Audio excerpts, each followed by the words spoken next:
ওমা সুন্দর করে লীলাটাকে ছবির মতন করে আস্বাদন করবেন। লীলা আস্বাদন করতে করতেই দেখবেন আপনার নয়ন সিক্ত হয়ে যাবে, মন দুলে যাবে। কীর্তন গানের মূল্য এই জায়গাতে যে লীলা শুনতে শুনতে হৃদয় পটে ছবি লক্ষ্য করা যাবে, আত্মনিবেদন ওই জায়গাতেই হবে, আলাদা করে কিছু করার দরকার নেই।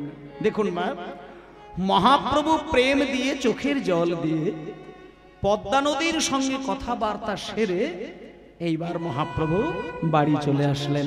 ও মায়েরা, চৈতন্যদেব বাড়ি চলে এসেছেন বটে, কিন্তু অন্যান্য দিনে মহাপ্রভু বাড়িতে আসেন সচিমায়ের কাছে গিয়ে নিমাই কিছু সবজি নিয়ে যায় এবং সচিমাকে বলে, মা আমাকে তুমি নূতন করে লাউয়ের পায়েস তৈরি করে দেবে মা, আমি না তোমার হাতে লাউয়ের পায়েস খেতে খুব ভালোবাসি, তুমি আমাকে একটুখানি লাউয়ের পায়েস খাওয়াবে।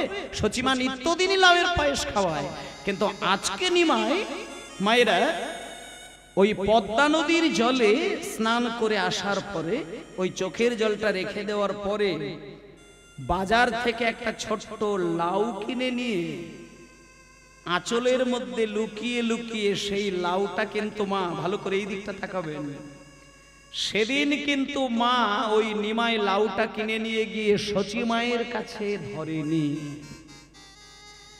সেদিন লাউ কিনে নিয়ে বিষ্ণুপ্রিয়া দেবীর কাছে গিয়ে বলেছিল, বিষ্ণুপ্রিয়া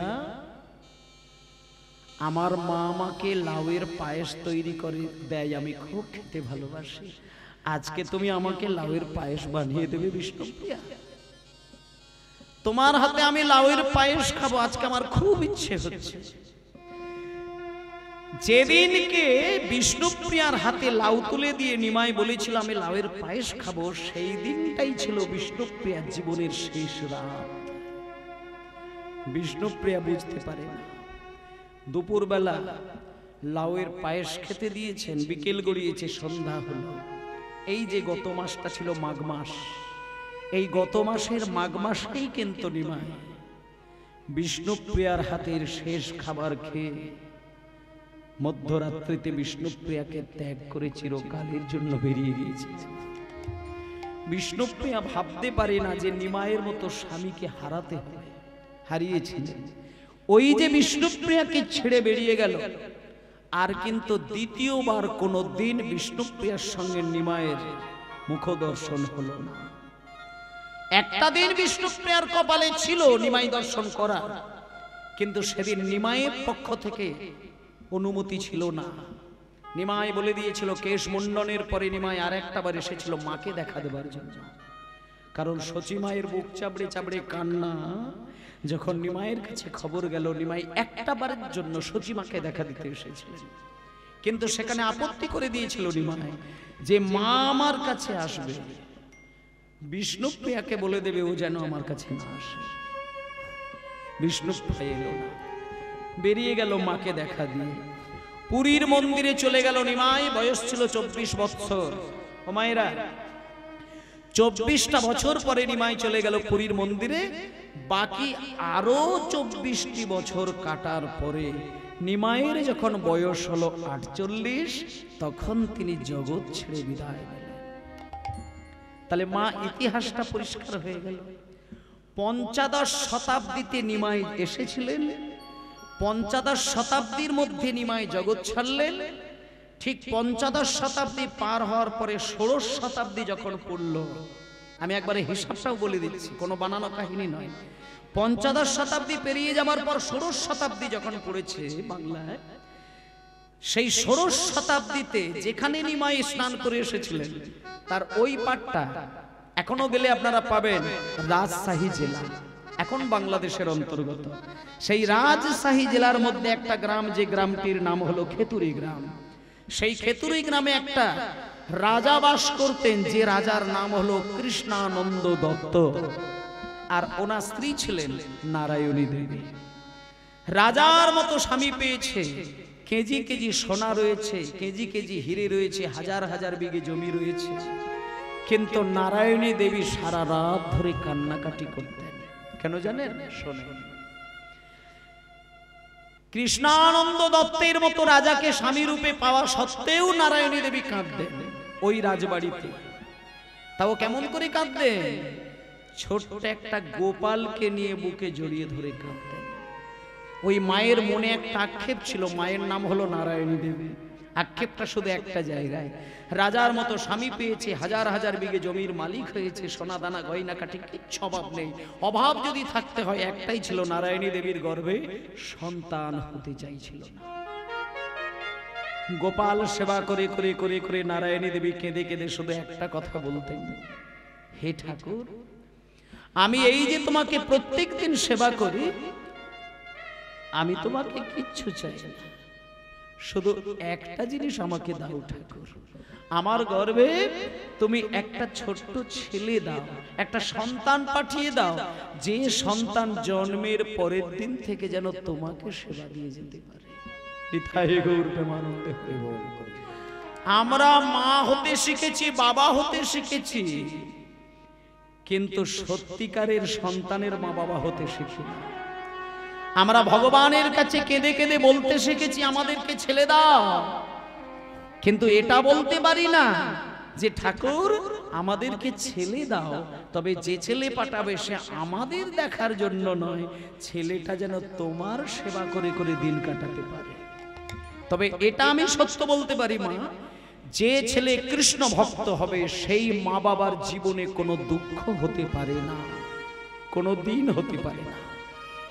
একটা কৃষ্ণ ভক্ত সন্তান যখন ভাতের থালাটা কাছে পায়, সে কিন্তু নিজের সুখের জন্য ভাত খাওয়ার জন্য ভাবে না। কৃষ্ণ ভক্ত ছেলে খেতে বসলেই সে মায়ের কাছে গিয়ে জিজ্ঞেস করে, মা তুমি খেয়েছো? বাবা তুমি খেয়েছো? এই যে বাবা খেয়েছে কিনা, মা খেয়েছে কিনা, বাবা ভালো আছে কিনা, মা ভালো আছে কিনা, মা বাবার সুখ শান্তির দিকে তাকিয়ে একটা ছেলে চিরটা কাল অতিবাহিত করেন। কে? যার অন্তরে কৃষ্ণের প্রেম আছে। আর যদি এমন কোনোদিন দেখেন যে তুলসী মালা গলায় নিয়ে ধুতি পাঞ্জাবি পরে রাত দিন কৃষ্ণের ভজন করে কিন্তু মা বাবাকে খেতে দেয় না, জানবেন ওই মানুষটা হচ্ছে কপট ও কৃষ্ণ ভক্ত নয়। সত্যিকারের হৃদয়ে যার কৃষ্ণ প্রেম আছে সে মায়ের সেবা ছাড়া ভগবানের সেবা করেন না। একটা কথা বলি মা, যে মা বাবাকে পোছে না, মা বাবাকে সম্মান দেয় না, মা বাবার প্রণাম করে না, মা বাবাকে খেতে দেয় না, অথচ ভগবানের চরণে গোছা গোছা ধূপকাঠি জ্বালিয়ে সেবা দেয়, ওই ধূপের গন্ধ কুকুরের সেবায় যায়, ভগবানের সেবায় যায় না। আগে মা বাবার সেবা করতে হয়। তাই নারায়ণী দেবী আসল কাজটি করলেন। নারায়ণী দেবী গোপাল ঠাকুরকে কেঁদে কেঁদে রাত দিন শুধু বলেছে, ঠাকুর আমার এই পেটে একটা তুমি ছেলেকে পাঠাও, যে ছেলে বৃদ্ধ বয়সে আমার মুখে খাবার দিতে হবে না, ওই ছেলেটা যেন সারা জীবন তোমার চরণে সেবা দিয়ে দিয়ে দিন কাটাতে পারে। আমি আমার যেমন ভাবে এসেছি তেমন ভাবে তোমার কাছে যাব ঠাকুর, শুধু আমি শুনতে চাই আমার গর্ভে ধরা ছেলের মুখ থেকে মা ডাক। কারণ একটা নারী জন্ম সার্থক হয় সেদিন যখন সেই নারীর গর্ভে সন্তান জন্ম নিয়ে সেই সন্তানটা যখন সেই মাকে মা বলে ডাকে, তখন মায়ের অন্তরটা পরমানন্দে ভরে যায়। তাই নারায়ণী দেবীর গর্ভে একদিনকে সন্তান জন্ম নিলেন। একদিন হঠাৎ নারায়ণী দেবীর কোল আলো করে আর ওই রাজপ্রাসাদ আলো করে একটা ছোট্ট সন্তানের ইতিমধ্যেই জন্ম হয়ে গেল। মা বাবা আদর করে সেই ছোট্ট ছেলেটির নাম করে দিলেন নরোত্তম। রাজশাহী জেলায় আছে খেতুরি গ্রাম, হরিবল জেলায় আছে খেতুরি গ্রাম, রাজশাহী জেলায় আছে খেতুরি গ্রাম, রাজশাহী জেলায় আছে খেতুরি গ্রাম, রাজশাহী জেলায় আছে খেতুরি গ্রাম। আর কি অপূর্ব সমাতার অতি মনোরম, সমাচার অতি মনোরম, কি অপূর্ব সমাচার অতি মনোরম। ওই নরোত্তম জন্ম নিল কৃষ্ণানন্দের ঘরে, জন্ম নিল কৃষ্ণানন্দের ঘরে, নরোত্তম জন্ম নিল কৃষ্ণানন্দের ঘরে, নরোত্তম জন্ম নিল কৃষ্ণানন্দের ঘরে। আর মহাভাগ্যবতী নারায়ণীর উদরে, মহাভাগ্যবতী নারায়ণীর ঘরে বলি আনন্দ ধরে না, আনন্দ ধরে না, ওই রাজশাহী বাসীর মনে আনন্দ ধরে না, রাজশাহী বাসীর মনে আনন্দ ধরে না, ওই রাজশাহী বাসীর মনে রাজপুত্র হলো বলে হইব, রাজপুত্র হলো বলে, রাজশাহী বাসীর মনে ওই রাজপুত্র হলো বলে, রাজশাহী বাসীর মনে ওই রাজপুত্র হলে বলে আনন্দ ধরে না, আনন্দ ধরে না, আনন্দ ধরে না। বাহ, রাজামশাইয়ের ঘর আলো করে জন্ম নিয়েছে একটা ছোট্ট শিশু। মায়েরা, এত সুন্দর ছেলেটা হয়েছে, পাড়ার কোনো মানুষ মুখ ফিরিয়ে নিয়ে যেতে পারে না, চোখ ফিরিয়ে নিয়ে যেতে পারে না। যেই দেখতে চায় সেই ওই নরোত্তমকে দেখেই অবাক হয়ে যায়, কে এত সুন্দর ছেলে। কিন্তু মায়েরা, নরোত্তমকে দেখতে ভারী সুন্দর, নরোত্তমকে দেখতে হয়েছে খুব মিষ্টি, কিন্তু গায়ের রংটা কিন্তু ছিল কালো, কৃষ্ণ বর্ণের। ফর্সা ছেলে নয়, কালো ছেলে। দেখতে দেখতে দেখতে দেখতে ছেলেটা বড় হয়েছে, মাত্র 5 বছর বয়স। এবার বাবার নাম তো কৃষ্ণানন্দ দত্ত। এইসব কথাগুলো একটু মনে রাখবেন। বাবা কৃষ্ণানন্দ দত্ত ছেলেটাকে দেখলো 1 বছর হলো, 2 বছর হলো, 3 বছর হলো, 4 বছর হলো, 5 বছর হলো। যখন ছেলের বয়স হয়ে গেল 5, বাবা এইবার চিন্তাটাকে ঘুরিয়ে নিলেন। মনে মনে চিন্তা করলেন, আমার ছেলের বয়স যখন 5 বছর হয়েছে, আমি ছেলেটাকে একটু লেখাপড়া শেখানোর জন্য এই যে আমাদের রাজশাহী জেলা, ও মায়েরা, এটা তো 24 পরগনা জেলা, তাই তো? আচ্ছা, 24 পরগনা জেলার মধ্যে যদি সব থেকে নামি একজন মাস্টার মশাইয়ের নাম খোঁজা যায়, খুঁজে বলা যাবে কি? সারা 24 পরগনার মধ্যে একজন নাম করা মাস্টার মশাই কে আছে বলতে হবে, খুঁজে পাওয়া খুব মুশকিল। কিন্তু রাজশাহী জেলার মধ্যে সব থেকে নাম করা মাস্টার মশাই, তিনি একেবারে পণ্ডিত, জ্ঞানের সাগর একজন ছিলেন। খুঁজে খুঁজে বার করলেন, তিনি হলেন কৃষ্ণ দাস পণ্ডিত। এবার ওই 5 বছরের ছেলেটাকে কোলে করে নিয়ে বেশ কিছুটা পথ গিয়ে ওই কৃষ্ণদাস পণ্ডিতের গৃহে ভর্তি করে দিলেন। রাজামশাই বলে আসলেন, পণ্ডিত মহাশয়, এ আমার ছেলে, আমি ওর বাবা নরোত্তম। ওই নরোত্তমকে তুমি পণ্ডিত তৈরি করে দেবে।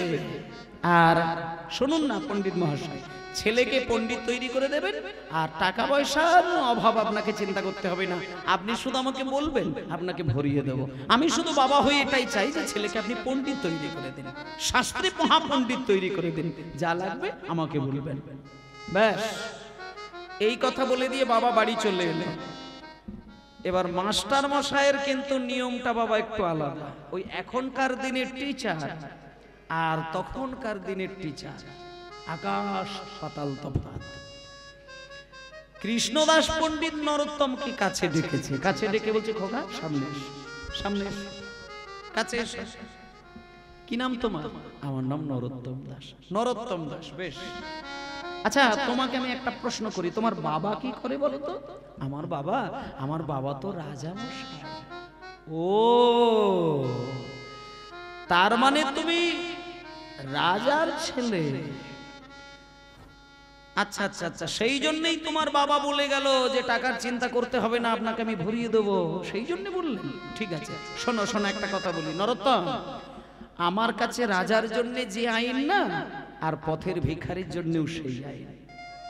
আমি ওই কোটিপতির ছেলেকে কোলে আদর করব, আর ওই ভিখারির ছেলেকে ছড়ি পেটা করব, ও জাতের মাস্টার মশাই আমি নই। আমার কাছে যেই লেখাপড়া শিখতে আসুক না কেন, আমি কিছুক্ষণের জন্য আমার এই যে বেদিটা রয়েছে, এই বেদিটাতে দাঁড় করিয়ে দিয়ে তাকে একটা পরীক্ষা করে নিই। সেই পরীক্ষা যদি পাশ করে, তাহলে আমি তাকে রেখে লেখাপড়া শেখাই, আর যদি ফেল করে যায়, সঙ্গে সঙ্গে আমি ঘর থেকে বাইরে বার করে দিই। তা তুমি রাজার ছেলে বলে ও সব চিন্তা করবো না, পরীক্ষায় পাশ করলে থাকবে, নচেত বেরিয়ে যাবে। এবার দেখুন মা, আমাদের মতো তো নরোত্তম নয়, হাত জোড় করে বলছেন, বাবা ঠাকুর আমাকে পরীক্ষা দিতে হবে। ঠিক আছে, আপনি বলুন, আমি প্রস্তুত। কি পরীক্ষা দিতে হবে আপনি বলুন। তুমি পরীক্ষা দেবে তো? এইখানে দাঁড়াও, দাঁড়াও। তোমার পরীক্ষাটা হলো একটাই, যেহেতু তোমার বয়সটা 5 বছর হয়েছে, তাহলে নিশ্চয়ই তোমার মা বাবা তোমাকে অ আ ক খ শিখিয়ে দিয়েছেন। আর অ আ ক খ যেহেতু তুমি শিখে গেছো, বেশি তোমায় কঠিন পরীক্ষা চাই না। শুধু ক খ গ ঘ ঙ এই 5টি বর্ণ দিয়ে একটা কবিতা রচনা করে শুনিয়ে দাও। এবার যদি পারো তাহলে তুমি থাকবে, না বেরিয়ে যাবে। এইবার মায়েরা, 5 বছরের ছেলেটিকে যখনই বলেছে ক খ গ ঘ দিয়ে কবিতা, নরোত্তম সঙ্গে সঙ্গে দাঁড়িয়ে হাত জোড় করে চোখ বন্ধ করে নিয়ে মা বাবাকে একটুখানি হৃদয় মাঝে স্মরণ করে নিলেন। তারপরে সামনে দাঁড়িয়েছিল গুরুদেব, গুরুদেবকে দুম করে প্রণাম করে নিয়ে শুরু করে দিলেন কি অদ্ভুত একটি কবিতা। গুরুদেব, কয়ে কলি যুগে শ্রীকৃষ্ণ চৈতন্য অবতার, হরি হরি বল। চৈতন্য অবতার, কলি যুগে শ্রীকৃষ্ণ চৈতন্য অবতার, কলি যুগে শ্রীকৃষ্ণ চৈতন্য অবতার। হয়ে খেলিবার প্রবন্ধে কইলেন খোল করতা, খেলিবার প্রবন্ধে কইলেন খোল করতা, খেলিবার প্রবন্ধে কইলেন খোল করতা। গড়াগড়ি জান প্রভু নিজ সংকীর্তনে, গড়াগড়ি জান প্রভু নিজ সংকীর্তনে, গড়াগড়ি জান প্রভু নিজ সংকীর্তনে। আরে ঘরে ঘরে হরি নাম দেন সর্বজনে, হরি হরি নাম দিনি সর্বজনে, ঘরে ঘরে হরি নাম দিনি সর্বজনে, ঘরে ঘরে হরি নাম দিনি সর্বজনে। উচ্চৈঃস্বরে গান প্রভু জীবের লাগিয়া, উচ্চৈঃস্বরে গান প্রভু জীবের লাগিয়া, উচ্চৈঃস্বরে গান প্রভু জীবের লাগিয়া, উচ্চস্বরে গান প্রভু জীবের লাগিয়া। চৈতন্য করল জীবে কৃষ্ণ নাম দিয়া, চৈতন্য করল জীবে কৃষ্ণ নাম দিয়া, চৈতন্য করল জীবে কৃষ্ণ নাম দিয়া। ছলো ছলো করে আঁখি নেত্রে জল ধরে, চলো চলো করে আঁকি নেত্র জল ধরে, চলো চলো করে আঁকি নেত্র জল ধরে। জগৎ পবিত্র কইলেন গৌর গলে বরে, জগৎ পবিত্র কইলেন গৌর গলে বরে, জগতে পবিত্র কইলেন গৌর গলে বরে। মাস্টার মশাই নরোত্তমকে বুকে জড়িয়ে ধরে কাঁদতে শুরু করে দিলেন। নরোত্তম, আচ্ছা এই কঠিন কবিতা তুমি কোথায় পেলে? কোথায় পেলে তুমি এই কবিতা? কি তুমি কোথাও শুনেছো না কোথাও কারোর কাছ থেকে জেনেছো, বুঝেছো? বাবা ঠাকুর, এই কবিতা আমাকে এর আগে কেউ শোনায়নি। আপনার আশীর্বাদে আর মা বাবার আশীর্বাদে আমি এই কবিতা এখনই শোনালাম। গুরু, তুমি কবিতা আমাকে এখনই শোনালে? বাহ! শোনো নরোত্তম, শোনো নরোত্তম, শোনো। তোমার এই মুখ থেকে কঠিন কবিতা শুনে আমি একটা জিনিস পরিষ্কার বুঝতে পারলাম, যে তুমি মায়ের গর্ভ থেকে শিক্ষা লাভ করে পণ্ডিত হয়েই জন্ম নিয়েছো। আমি আমার জীবনে হাজার হাজার ছেলেকে আমি এই পরীক্ষা করতে চেয়েছি, কেউ দিতে পারে না, কেউ দিতে পারে না। আমি এই জীবনের এই প্রথম দেখলাম এত কঠিন কবিতা বলতে পারে। শোনো বাবা, তোমার বাবা যেহেতু আমার কাছে লেখাপড়া শিখিয়েছে, আমি চেষ্টা করব আমার কাছে যতটুকু বিদ্যা আছে আমি তোমাকে উজাড় করে দিয়ে দেব। তবে আমি জানি তুমি কিন্তু মহাপণ্ডিত হয়েই জন্ম নিয়েছো। তবু একটা কথা বলে দিই, এ জগতে যে যত বড়ই পণ্ডিত হয়ে জন্মগ্রহণ করুক না কেন, পৃথিবীতে যদি মানুষ হয়ে কাউকে জন্ম নিতে হয়, তাহলে কোনো না কোনো গুরু আশ্রয় করেই তাকে কিন্তু লেখাপড়া শিখতে হয়। গুরুর আশীর্বাদ, গুরুর কৃপা, গুরুর বিদ্যা বুদ্ধি না পেলে পণ্ডিতের পাণ্ডিত্য কোনো দিন শুভ কাজে লাগে না। তাই নরোত্তম, শোনো বাবা, শেখো আমার কাছে, শেখো লেখাপড়া। এই বলে বাবা বেশি দিন নয়, 5 বছর বয়সে লেখাপড়া শুরু করেছে, একটা বছর গেছে, একটা বছর, মাত্র 6টা বছর বয়স হল। গুরুদেব শাস্ত্রের যে অধ্যায় থেকে যে শ্লোকেরই ব্যাখ্যা শুনতে চেয়েছে, নরোত্তম চোখ বন্ধ করে অনায়াসেই তার ব্যাখ্যা শুনিয়ে দেয়। মাস্টার মশাই অবাক হয়ে যায় যে অল্প ছোট বয়সে কি করে কঠিন কবিতা বলতে পারে। বেদের যে অধ্যায় থেকে প্রশ্ন করছে, নরোত্তম পাগল করা উত্তর দিচ্ছে। 6 বছর বয়সে নরোত্তম যখন পণ্ডিত হয়ে গেল, গুরুদেব নরোত্তমকে বুকে জড়িয়ে ধরে এই বক্ষ মাঝে মাথাটা রেখে নরোত্তমকে আদর দিতে দিতে বলছে, খোকারে আয় বাবা, তোকে আমি আশীর্বাদ করে দিলাম।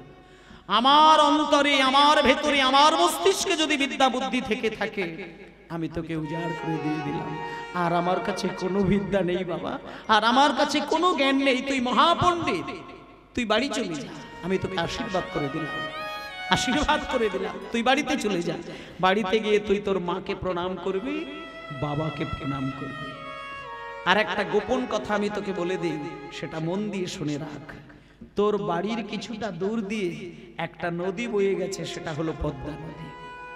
আর সেই পদ্মা নদীর জলে চৈতন্য মহাপ্রভু স্নান করেছেন, এটা আমি জানি। তাই আমি তোকে একটা কথা বলবো, তুই পণ্ডিত হয়েছিস, কিন্তু গৌরের কৃপাটাকে একটু হৃদয়ে ধরার চেষ্টা কর। একবার যদি গৌরাঙ্গের কৃপাটা হৃদয়ে ধরতে পারিস, জানবি তোর মানব জীবন ধন্য হয়ে গেছে। চলে যা, তুই বাড়িতে যা, বাড়িতে গিয়ে মাকে প্রণাম করবি, বাবাকে প্রণাম করবি।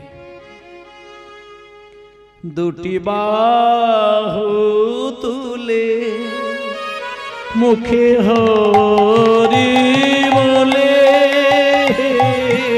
দুটি বাহু তুলে মুখে হরি বলে, দুটি বাহু তুলে মুখে হরি বলে, দুটি বাহু তুলে মুখে হরি বলে, এই হরি নামে পূর্ণ হবে সকল মনুষ্যার। হরি নামে, এই হরি নামে পূর্ণ হবে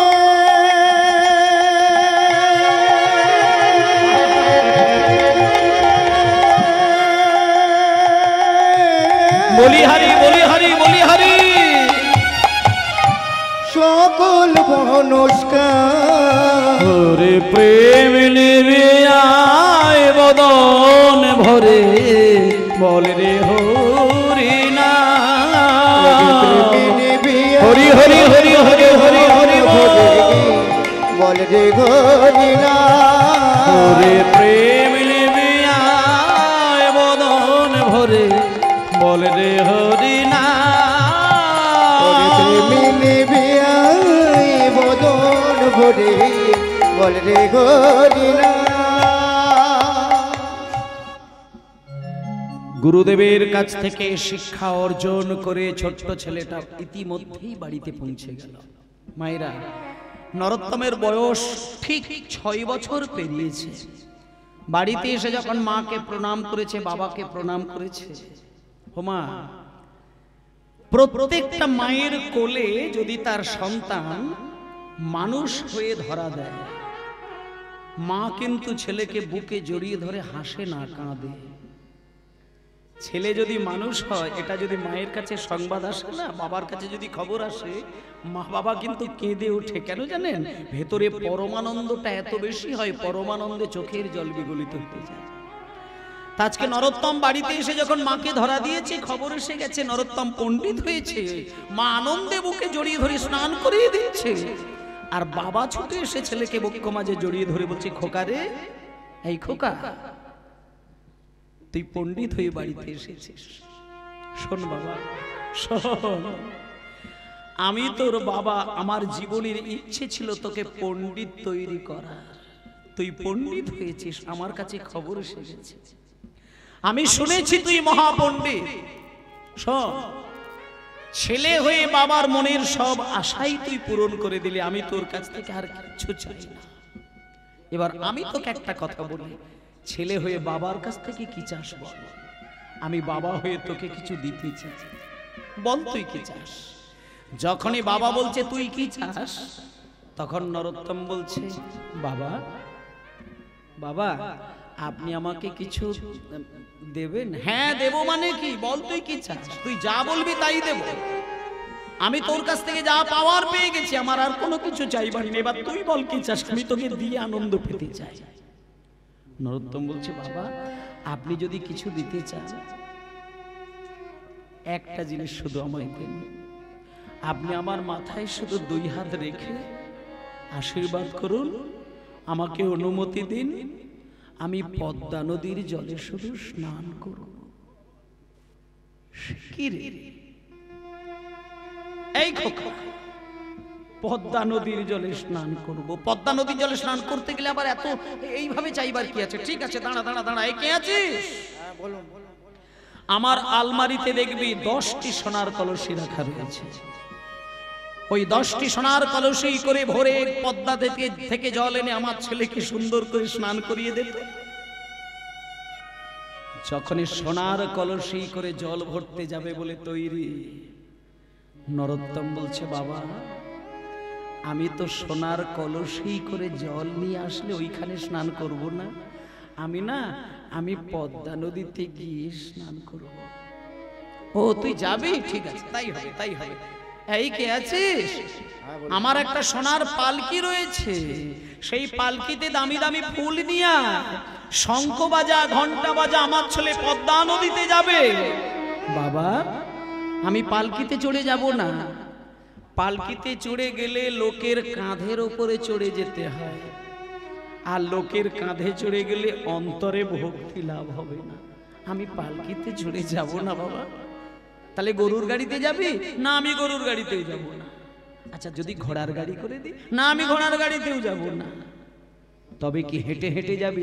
না আমি হেঁটে হেঁটেও যাব না। তবে তুই কিসে করে যাবি?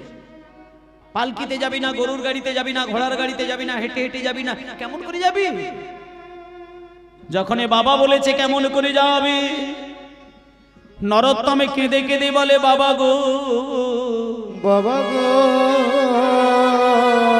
আমি পালকিতে চড়েও যাব না, গরুর গাড়িতেও যাব না, ঘোড়ার গাড়িতেও যাব না, আর আমি হেঁটে হেঁটেও যাব না গো। নরোত্তম কেঁদে কেঁদে বলে বাবা গো বাবা গো আমি পালকিতে চড়ে যাব না, গরুর গাড়িতেও যাব না, আর ঘোড়ার গাড়িতেও যাব না, আর আমি হেঁটে হেঁটেও যাব না গো। তবে আমি কেমন করে যাব জানো বাবা গো, আমি কেমন করে এই রাজপ্রাসাদ ছেড়ে পদ্মা নদীর জল পর্যন্ত যাব জানো? আমি ধুলোই গড়া গড়ি দিয়ে যাব,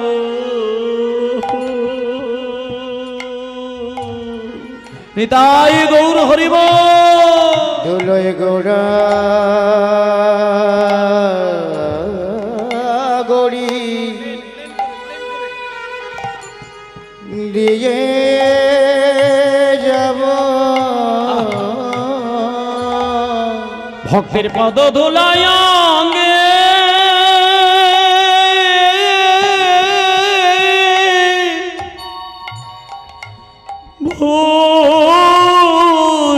ভূষণ করে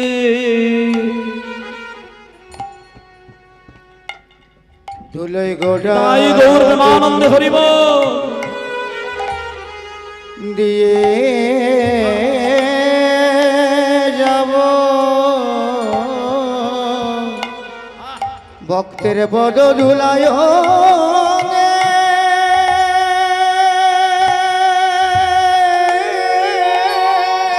পদধুলায় অঙ্গে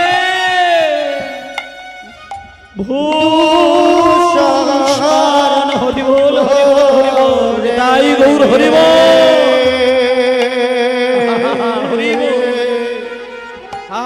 আমি ধুলোয় গোড়া গড়ি গড়াগড়ি গড়াগড়ি দিয়ে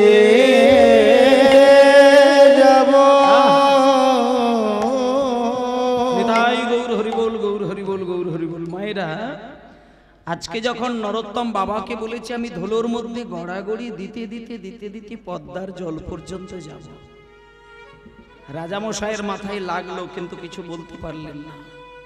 রাজামশাই বললেন, নরোত্তম, আচ্ছা তুই ধুলোর মধ্যে ধুলো মাখামাখি করে পদ্মা নদীর জলে স্নান করতে গেলে কি তুই বেশি আনন্দ পাস? ঠিক আছে, ঠিক আছে, তুই যদি ধুলো মেখে পদ্মা নদীর জলে গেলে বেশি সুখ পাস, আমি তোকে অনুমতি দিয়ে দিলাম, চলে যা, চলে যা, তুই ধুলোর মধ্যে গড়াগড়ি দিতে দিতে যা। এই বলে নরোত্তমকে অনুমতি দিয়ে দিলেন। নরোত্তম বেরিয়ে যাচ্ছে। কিন্তু মায়েরা, রাজামশাইয়ের কিন্তু মন মানে না। দুজন প্রহরী ঠিক করে ফেললেন। দুজন প্রহরীকে বললেন, ওগো, তোমরা আমার ছেলেকে একটু লক্ষ্য রাখার জন্য পিছনে পিছনে যাবে। কেন জানো? আমার ছেলে না জীবনে কোনোদিন পদ্মা নদী চোখে দেখে না, ও কোনোদিন পদ্মা নদীর জল ছয় না, ও কোনোদিন নদীতে নামে না। তোমরা পিছনে পিছনে যাবে, ও যখনই জলে নামতে যাবে তোমরা দুইজন ওর হাতটা একটু ধরবে, কেমন? দেখো ছেলের যেন কোনো ক্ষতি না হয়। এই বলে দুজন প্রহরীকে পিছনে পাঠিয়ে দিলেন। এবার নরোত্তম গড়াগড়ি দিতে দিতে দিতে দিতে যাচ্ছে। যেতে যেতে যেতে যেতে যেতে যেতে যেতে যেতে একেবারে নদীর জলের কাছে গিয়ে নরোত্তম উঠল। নদীর জলের কাছে গিয়ে নরোত্তম ভাবছে, আমাকে যে স্নানের কথা বলল, আমি যদি স্নান করতে হয় তাহলে তো নদীর জলে আগে পা দিতে হবে। আর আমার যেটা মনে হয় যে নদীর জলে যদি আমি প্রথম পা দিয়ে দিই তাহলে তো পদ্মা নদী, ওই পদ্মা মায়ের মাথার উপরই পা তুলে দিলাম। না না না না না না, আগে পা দেওয়া যাবে না, আমি বরং মাকে আগে ভালো করে প্রণাম করে নেব, আমি ভক্তি ভরে আমার মাকে প্রণাম করে নেব। এই বলে পদ্মা মাকে লম্বা হয়ে শুয়ে পড়ে যেই প্রণাম করতে গেছে, অমনি পদ্মা নদীর জলে ঢেউ গড়িয়ে গড়িয়ে এসে নরোত্তমের মাথাটা ছুঁয়ে গেল। আর যেই মাথা ছুঁয়ে গেল, মায়েরা আপনাদের মনে আছে কি, বহু বছর আগে মহাপ্রভু ওই নদীর এই পারে জলের মধ্যে চোখের জল মিশিয়ে দিয়ে বলেছিল, নরোত্তম নামে একটা বাচ্চা ছেলে যেদিন প্রথম তোমার জলে স্নান করতে আসবে, সেদিন তোমার জল ছোঁয়ার সঙ্গে সঙ্গে তোমার নদীর ঢেউ শত গুণ বৃদ্ধি পেয়েছে। আজকে সেই দিন, আজকে সেই ক্ষণ, সেই শুভ মুহূর্ত, যখনই নরোত্তম প্রণাম করতে গেছে আর ওই পদ্মা নদীর জলটা ছুঁয়েছে, প্রণামের ছলে জলে পরশ করিল হরিবল, ছলে জলে পরশ করিল, প্রণামের ছলে জলে পরশ করিল।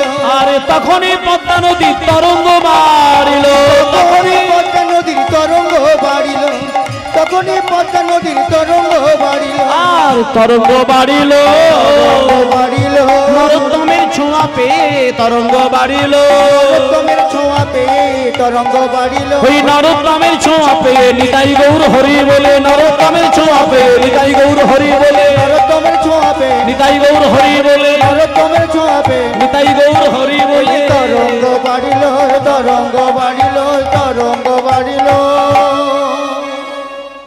এক ঝাপটা হঠাৎ পদ্মা নদীর মাঝখান থেকে 100 গুণ একটা ঢেউ এসে নরোত্তমকে ভাবার সময় দিল না। যে দুজন প্রহরী পাঠিয়েছিলেন রাজামশাই, তাদেরকেও ভাবার টাইম দিল না। এক ঝাপটায় নরোত্তম নিশ্চিন্ন হয়ে গেল। যে দুজন প্রহরী, তারা নরোত্তমকে আর দেখতে পেলেন না। নরোত্তম কোথায়? রাজামশাইকে কি জবাব দেব? রাজামশাইকে বাড়িতে গিয়ে কি জবাব দেব? নরোত্তম জলের তলায় তলিয়ে গেছে।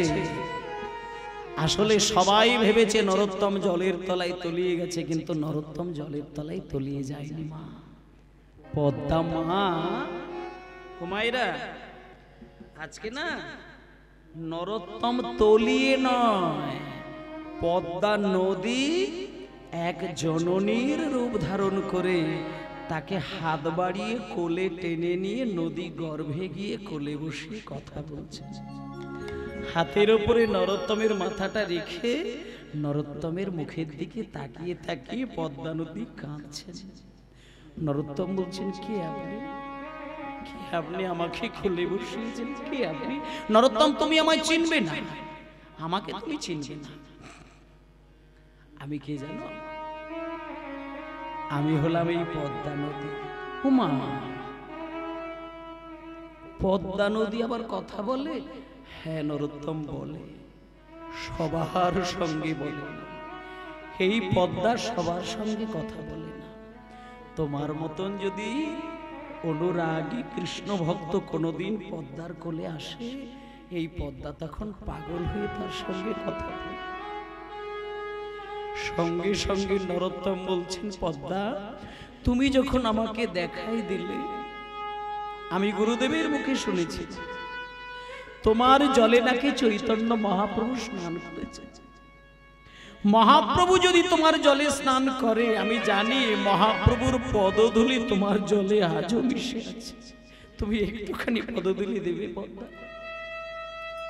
পদ্মা নদী বলছে, নরোত্তম আমার জলে মহাপ্রভুর পদধূলি মিশে আছে জগতে সবার জন্য, কিন্তু তোর জন্য মহাপ্রভু কি রেখে গেছে তা তুই জানিস। আজকে সেই প্রেম আমি তোকে দিই। এই বলে নরোত্তমকে বুকে জড়িয়ে ধরে পদ্মা নদীর হৃদয় মাঝখানে নরোত্তমকে নিয়ে সেই গৌরহরির চোখের জল নরোত্তমের অঙ্গে বুলিয়ে দিলেন। যে নরোত্তমের গায়ের রংটা ছিল কালো কৃষ্ণ বর্ণের, গৌরাঙ্গের সেই প্রেম পদ্মা নদী যেই দান করেছে, সঙ্গে সঙ্গে অদ্ভুত ভাবে দেখা গেল নরোত্তমের অঙ্গ হয়ে গেল সোনার বর্ণ। সোনার বর্ণ অঙ্গ নিয়ে নরোত্তম কাঁদছে। হঠাৎ করে পদ্মা মা বলছে, নরোত্তম এখানে বেশিক্ষণ থাকা যায় না বাবা, তুমি চলে যাও, তোমার পিতামাতার কাছে তুমি ফিরে যাও, আর এখানে থেকো না, এইবার তুমি জলের উপরে চলে যাও। যেই নরোত্তমকে জল থেকে তুলে দিয়েছে, জল থেকে যখন নরোত্তম এক পা এক পা করে উঠে আসছে, যে দুজন প্রহরী তারা নরোত্তমকে দেখে অবাক হয়ে গেলেন। খোকা, এই খোকা, কে গো তুমি? তোমার কি নাম? তুমি কে? হ্যাঁ গো, আমাকে তোমরা চিনতে পারছো না? আমি তো তোমাদের রাজার ছেলে, আমার নাম নরোত্তম। নরোত্তম,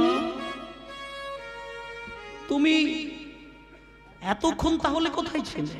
আমি কোথায় ছিলাম শুনবে? যেমন ডুবুরিরা সমুদ্রের একেবারে তলায় ছুটে যায়, সেখান থেকে দামি দামি রত্ন তুলে নিয়ে আসার জন্য আজকে আমি পদ্মা নদীর গভীরে গিয়েছিলাম, এক প্রকারের রত্ন আমিও তুলে নিয়ে এসেছি। তোমরা কি নেবে? তোমরা নেবে সেই রত্ন, সেই প্রেম রত্ন নেবে? যদি নিতে চাও তাহলে দূরে দাঁড়িয়ে থেকো না, তোমরা সবাই আমার কাছে এসো, কাছে এসো, কাছে এসো, এসো ভাই, শুধু গান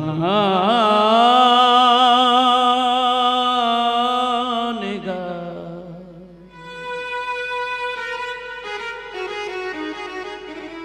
কৃষ্ণ নাম হরি নাম, এসো তাই গৌর হরি বল, হরি বল। গান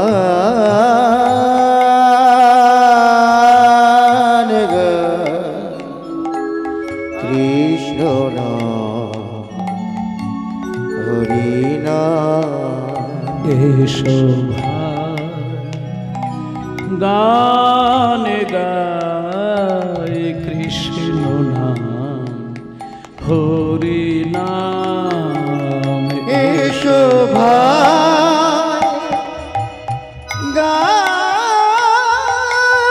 গায় কৃষ্ণ নাম হরি নাম, চরাচরে বলো হরি, চরাচরে বলো গৌরী, চরাচরে বলো হরি, চরাচরে বলো গৌরী, বলো না মধুর নাম নাম হরি নাম হরি হরি বলো গরি বলো না মধুর নাম কৃষ্ণ নাম হরি নাম চরাচরে বল হরি বল নাম মধুর নাম কৃষ্ণ নাম হরি নাম চরাচরে বলো গরি বলো না মধুর নাম কৃষ্ণ নাম বলো ভাই গান গায় কৃষ্ণ নাম হরি নাম এসো ভাই গান